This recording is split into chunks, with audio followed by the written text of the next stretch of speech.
Many of us are shocked, confused, and angered by the left, blatantly shoving America into the LGBTQ plus dollar sign, asterisk, pound sign society. Our children are not only being mentally destroyed, their bodies have become scientific experiments for the elites who have deemed themselves gods. Not only are they giddy about chopping up our children, they can't shove sterilizing drugs, which they call puberty blockers, down their throats fast enough. It's unnatural, it is barbaric, and it is ungodly. And it's not the first time they've done something like this. In fact, elitists have been sterilizing our children for over 100 years.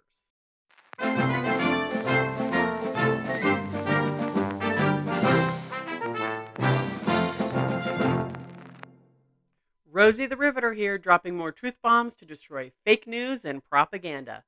Don't forget to like and subscribe and hit that notification bell to get new videos when they are uploaded. Now, let's get into today's riveting topic. Over the past several years, we have seen an unprecedented increase in those joining the alphabet community, especially those identifying as transgender. As a result, there has been an amazing push to affirm these people, especially the children, and start transitioning immediately. What they are ignoring, misinforming, and outright lying about is the permanent result of these surgeries as well as the medications. These children are being sterilized, and it is actually standard operating procedure for the progressive elites. As soon as Hitler grabbed power in 1933, Nazi propaganda began infecting the German psyche. One particular subject was that of the state of the mentally ill. The 1937 film Victims of the Past was produced in efforts to convince the German people that those with mental illnesses were actually suffering in their own minds. They also threw in how much their care was costing the state.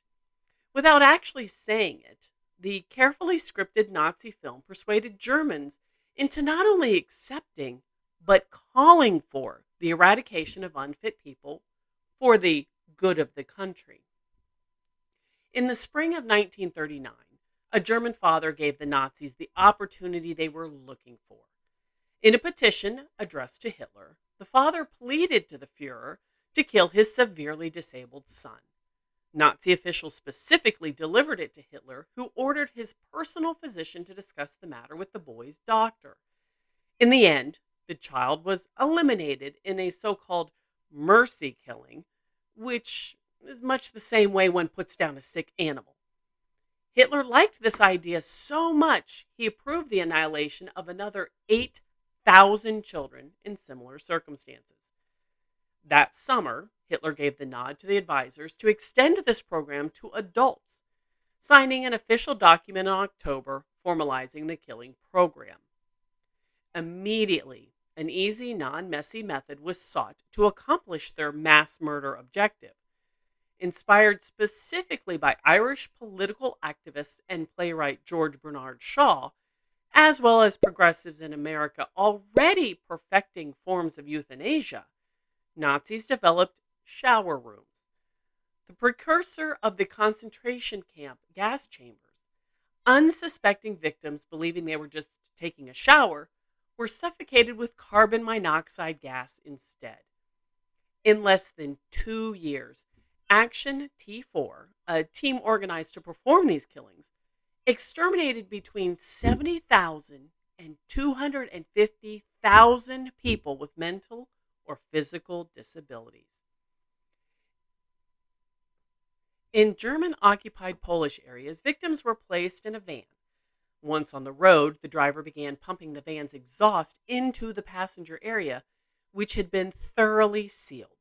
Over 10,000 Polish mental patients perished in this death drive by May 1940. In 3 powerful sermons in the summer of 1941, Bishop Clemens August von Galen, Bishop of Munster, called Hitler and the Nazis out. Justice is the only solid foundation of any state. The right to life, to inviolability, to freedom is an indispensable part of any moral order of society. We demand justice. If this call remains unheard and unanswered, if the reign of justice is not restored, then our German people and our country, in spite of the heroism of our soldiers and the glorious victories they have won, will perish through an inner rottenness and decay. Von Galen's sermons were written down, reproduced, and distributed throughout Germany and beyond. Resulting pressure from the people forced Hitler to terminate his euthanasia program on children, but the Nazis' killing method did not die. That same summer, Hitler had already started using his new technology to terminate the sick and weak in concentration camps, regardless of race. Since they still had to be transported to the proper facilities, gas chambers were built at the camps within a year to allow immediate access. Soon after, Hitler put his ideology of a superior Aryan race into high gear, expanding his termination program to anyone with Jewish lineage. But killing wasn't their only pastime. Hitler allowed Dr. Josef Mengele to perform some of the most despicable experiments on people. In their minds, subjects were deformed, invalids, and just inferior human beings just because they were Jewish. So the experiments would benefit the master race without having to injure any perfect people. Most in America who hear this story are appalled. They are disgusted by the lack of compassion and the evilness of Hitler's actions, denouncing Hitler's immorality. However, too many of these same people have a Trans Lives Matter bumper sticker on their car beside their I Stand with Planned Parenthood, Free Palestine, and Feel the Burn stickers. It seems a little disingenuous for people who demand deforming surgeries on our children that were basically perfected by Mengele, love an organization drenched in eugenics, support a group that wants to annihilate the Jews and the LGBTQ community, and voted for a socialist are all that offended by Hitler. Tell me, exactly what part of the Nazi Party do they disagree with? Contrary to what most are taught and believe, Hitler did not come up with the idea of a master race, nor did he invent the techniques of trying to achieve it. As he wrote in Mein Kampf exactly 100 years ago, there is today one state in which at least weak beginnings toward a better conception of citizenship are noticeable. Of course, it is not our model German Republic, but the United States. At the time, American progressive eugenists were making great headway in preventing undesirables in society. Several states enacted forced sterilization laws for feeble-minded individuals, which continued into the 1980s in some places. When one state law was challenged in the Supreme Court, it stood as constitutional and resulted in over 65,000 Americans nationwide with mental or physical disabilities being forcibly sterilized. Those in detention centers were also targeted.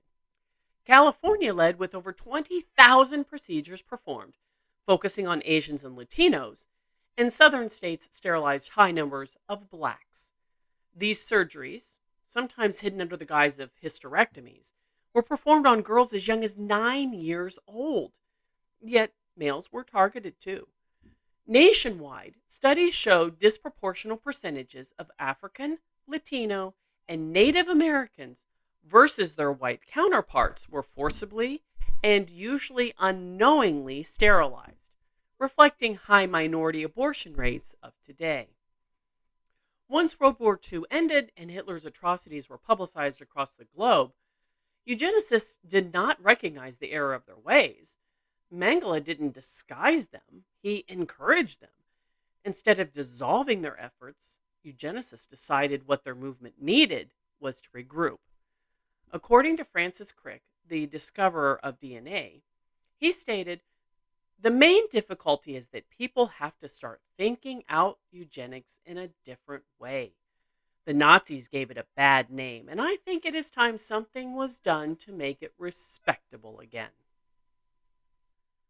Forced sterilizations continued well into the 1980s until that became a stench to the American people, too. Therefore, progressives took Crick's advice and did rethink eugenics and depopulation. They knew they would not be able to get parents to voluntarily sterilize their mentally handicapped children anymore. However, if done under the guise of sympathy, protection, and saving their child, headway could be made. So, as if on cue, an AIDS pandemic pushed the gay and lesbian agenda to the forefront. By the turn of the century, television, movies, and the media had begun their journey to make the alphabet community mainstream. And by 2015, like with abortion, Supreme Court took marriage out of the hands of the states where it belongs and deemed it legal everywhere, as supposed traditional marriage progressives magically turned woke by the time they finished reading the ruling. Up until 2018, gender dysphoria was characterized as a mental illness.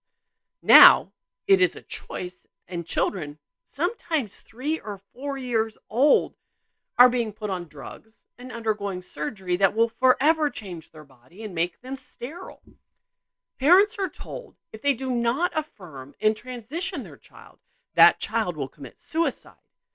The truth is, 80% of children outgrow their gender confusion by adulthood, while suicide rates skyrocket for those that transition compared to those that are left alone.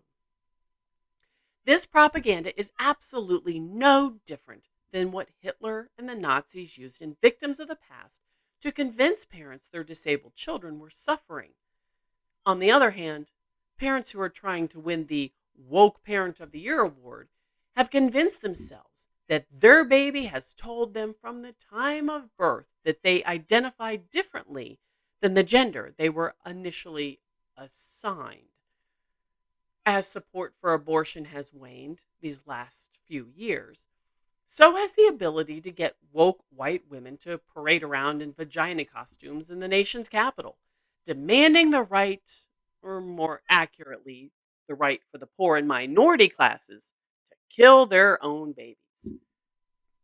That being the case, progressives are using another powerful strategy to depopulate the world: transitioning. This is socialism, patriots, as these people are no better than the Germans who begged the state to kill their mentally or physically disabled, or let's be honest, imperfect children. When Nazis put their murderous policy of killing impaired children into practice, it was often done in the hospitals under the care and conduct of licensed doctors and nurses.